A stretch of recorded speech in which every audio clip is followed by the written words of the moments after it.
Selamat datang di seri UIFX Breakdown. Kali ini kita akan nge-breakdown gimana caranya bikin sebuah halaman landing page yang stylenya tuh mirip kayak landing page-nya Tailwind CSS. Di sini kayak ada gradient, terus ada garis-garis nih di tiap elemennya. Kita akan buat yang serupa kayak gini. Ada arsiran kayak gini, terus ada garis-garis di bawah elemennya. Yuk, langsung kita mulai aja. Oke, kita mulai dari kosong kayak gini. Ini cuma struktur HTML biasa, terus di body-nya ada kelas untuk BG Gray 950. Untuk bikin background yang gelap banget ini. Nah, terus berikutnya gimana caranya kita bikin gradasinya atau arsir-arsirannya. Nah, sebenarnya ini tuh kita bisa inspect ya. Kalau kita inspect, kita bisa lihat trik apa yang digunakan nama Tailwind CSS-nya. Di sini kita lihat kalau ada BG image repeating linear gradient. Nah, jadi dia memanfaatkan ini nih, repeating linear gradient sebagai background. Nah, dengan repeating linear gradient ini, kita bisa bikin background yang berulang dengan motif tertentu. Nah, di sini kan kita lihat nih kalau dia pakai BG dash terus buka kurung kotak image. Nah, ini custom property ya atau arbitrary values di Tailwind CSS. Dia dibungkus kurung kotak kayak gini untuk nge-custom nilainya. Nah, jadi dia tinggal BG garis datar terus kita custom nih isi backgroundnya. Nah, isi background ini apa? Kita akan bikin background image repeating linear gradient, buka kurung biasa kayak gini. Nah, di dalamnya kita akan isi beberapa properti. Nah, jadi konsepnya repeating linear gradient itu, kita akan tentuin warna apa, sampai warna apa, mulainya kemana. Jadi, kita akan mulai dari warna, kita akan pakai warna Tailwind ya. Kita akan buka var color gray 900. Ini variabel yang emang udah disediain sama Tailwind CSS ya. Setelah itu, kita underscore untuk ngasih spasi, terus kita buat 0. Nah, apa maksudnya ini? Jadi kita bikin warna gray 900 mulai dari 0. Terus kita bikin lagi. Kita bikin var color gray 900 underscore. Oh ya, sebelum var ini harus ada underscore juga ya untuk ngasih spasi. Nah, di sini 1 pixel. Kalau kita kasih tes. Nah, lihat ini belum ada ya. Kelihatan backgroundnya masih kayak gini. Oh ya, kita kasih teks dulu biar kelihatan gray 100. Nah, kita lanjut lagi. Ini belum selesai. Setelah linear gradient 1 pixel, kita akan buat lagi transparan. Jangan lupa pakai underscore untuk ngasih spasi. Transparent mulai dari 0, kemudian transparent underscore 50%. Nah, lihat sekarang udah ada garis-garisnya, arsirannya tapi lurus. Untuk lebih jelasnya kita bisa bikin div di bawah sini. W misalkan 100 pixel. Nih, kita 100 pixel, hanya 100 pixel. Nah, ini kita pindahin dulu yang repeat gradientnya biar kebayang. Nah, lihat di sini nih kalau saya zoom. Nah, berikutnya kita coba kasih BG red 100 tapi opacity-nya 5. Biar kelihatan aja. Nah, kayak gini. Ini saya punya div atau sebuah box dengan lebar 100 pixel, tinggi 100 pixel, dan dia punya background yang tadi, background repeat. Maksud dari codingan yang kita tulis tadi, di sini, kalau kita hover, ini kan ada background image, repeating linear gradient, mulai dari warna gray 900, mulai dari angka 0, terus warna gray 900, berakhir di 1 pixel. Jadi ceritanya, di depan sini, ini kan mulai dari 0. Terus, warna gray 900 berikutnya, itu sampai di 1 pixel. Setelah gray 901 pixel, kita akan mulai warna transparan langsung setelah 1 pixel ini. 0 ini artinya nggak ada jarak sama sekali antara transparan ini sama background gray yang sebelumnya. Jadi setelah yang 1 pixel gray, kita akan mulai transparan sebanyak 50%. Ini, transparan 50%. Sampai sini ya. Nah, baru dia akan ngulang lagi teman-teman. Kalau ini saya perkecil, misalkan 20%, lihat nanti ini 1 pixel 20%, 1 pixel 20%, 1 pixel 20% gitu. Konsepnya seperti itu. Nah, ini kita bisa balikin lagi ke atas, ke dalam sini, yang div yang tadi kita hapus. Nah, sekarang lihat, ini saya zoom ya. Saya reset dulu. Nah, sekarang kita punya garis-garis gradasi. Nah, ini kan 20% ini terlalu mepet. Makanya bagusnya 50% aja di sini. Oke, berikutnya, kalau di sini kan mereka arsirannya agak miring ya. Nah, gimana cara bikin miring? Sebelum warna pertama, kita bisa kasih derajatnya. Misalkan 45 degrees, underscore, ini akan bentuknya kayak gini. Dia miring tapi ke tengah gini. Ini kenapa? Karena emang background ini belum kita kasih ukuran. Sekarang kalau kita kasih BG, size-nya misal 10 pixel, underscore 10 pixel.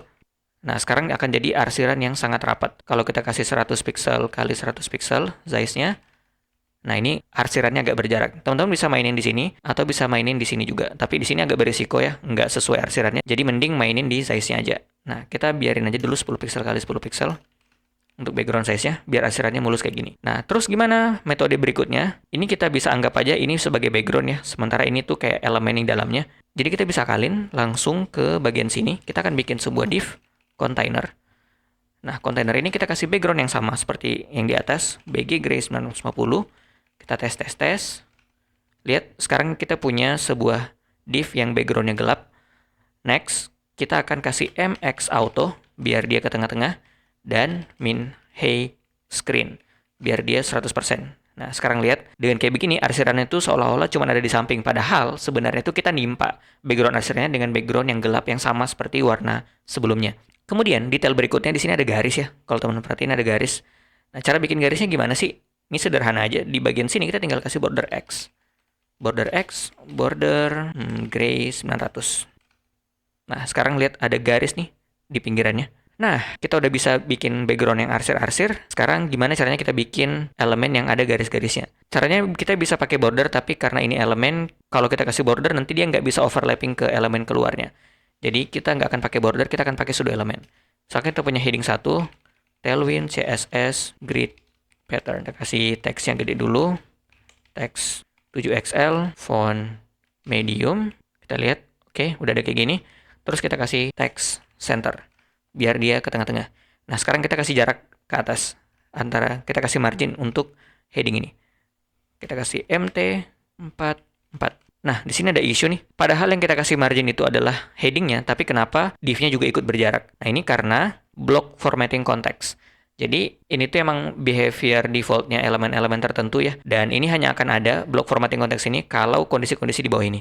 Nah, cara paling gampang untuk membuat block formatting context adalah ngasih display flow root. Nah, jadi di Tailwind CSS kita bisa di kontainernya tadi kita kasih di sini flow root untuk ngasih dia display flow root. Nah, sekarang udah aman. Oke, berikutnya gimana caranya kita ngasih garis ke elemen ini? Jadi di sini kita bisa kasih garis atas dulu. Kita akan pakai before content kosong kayak gini. Terus before absolute, before height-nya pixel atau 1 pixel ya. Kemudian before w-nya full dulu. Kita coba save. Nah, ini kelihatan nggak ada ya. Kenapa nggak ada? Karena kita mencoba pakai absolute, tapi kita nggak buat si elemen ini relatif. Harusnya kita tambahin dulu relatif di sini. Before bg gray 900. Nah, sekarang lihat udah ada garisnya, tapi garisnya full ke sini. Nah, triknya adalah kita akan buat garisnya tuh sepanjang-panjangnya. Jadi kita akan pakai 200 view width atau 200% lebar layar. Kayak gini, ini panjang banget ke sini. Tapi, kita akan geser dia ke kiri sebanyak 100% lebar layar. Jadi kita akan kasih before left 100 view width. Ini jangan lupa kasih negatif ya. Before negative left, kemudian 100 view width.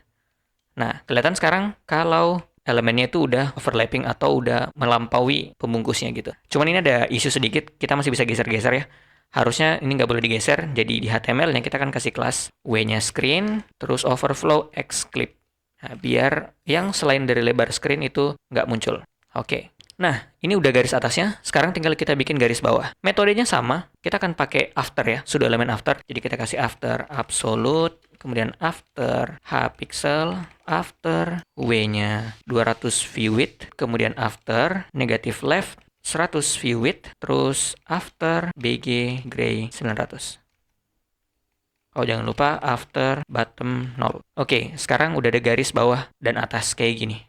Nah, sebenarnya segampang itu. Nah, biar ini nggak capek-capek kita nulis kelas ini di semua elemen yang kita mau kasih garis-garis, sebenarnya kita tinggal bikin aja utility baru ya. Ini saya namain grid lines. Ini letakkan di tempat di mana teman-teman import Tailwind CSS-nya. Biasanya kalau teman-teman pakai Tailwind-nya di Next.js atau React, ini akan ada di global CSS. Tapi karena di sini saya pakai HTML biasa, namanya input CSS. Tapi itu nggak penting. Yang penting di sini tempatnya import Tailwind CSS. Tambahin aja sebuah utility, terus kasih nama grid lines, terus buka kurung tutup kurung kurawal, tambahkan apply. Nah, setelah apply ini, kita tinggal cut aja. Mulai dari relatifnya, kita cut. Nah, kita paste. Setelah kita paste, kita tinggal panggil grid lines. Nah, sama aja. Jadi kalau kita misalkan punya paragraf di bawah sini, kita kasih lorem 72. Nah, dan kita mau kasih di sini yang sama kayak tadi, kita tinggal panggil grid lines. Nah, jadi deh. Kalau kita mau kasih jarak, kita tinggal mt 24 mungkin. Nah, kayak gini. Jadi kan? Mungkin ini sedikit bonus ya. Kalau tadi kita nggak kasih jarak, teman-teman bakal lihat ini tuh garis ini jadi lebih tebal ya. Kelihatan kalau garis yang di bawah sini, ini tuh lebih tebal daripada garis yang atas. Kenapa? Karena garis yang di bawah ini tuh perpaduan antara garis atas dari elemen yang ini sama garis bawah elemen yang ini. Makanya dia lebih tebal. Jadinya double gitu garisnya. Nah, gimana cara ngatasinnya? Sebenarnya, ini kan kita tahu ya, kalau elemen itu pakai sebuah elemen before nih. Jadi kita tinggal pilih aja. Entah garis atasnya elemen yang ini yang dihilangin, atau garis bawah elemen ini yang dihilangin. Jadi biar gampang, kita tinggal hilangin aja garis atas dari elemen paragraf kita. Jadi kita before, karena elemen atas itu before, terus kita hidden. Nah, dengan kayak gini, elemen garis atasnya kayak sembunyi. Jadi mirip nih, sama nih tebal garisnya. Kan kelihatan kalau kita kasih mat MT24, margin top, ini nggak ada garis atasnya. Kita ngandalin garis yang dari sini aja. Kalau teman-teman mau munculin lagi garisnya, ini hapus aja before hidden-nya. Gitu. Gimana? Gampang kan? Itu aja dulu untuk video kali ini, semoga membantu. Terima kasih yang udah nonton. Kalau punya saran tentang UI FX apa yang akan kita breakdown berikutnya, silahkan tulis aja di komentar di bawah. Bagikan ke teman-teman kalian yang belum tahu channel ini, dan sampai jumpa di video-video berikutnya.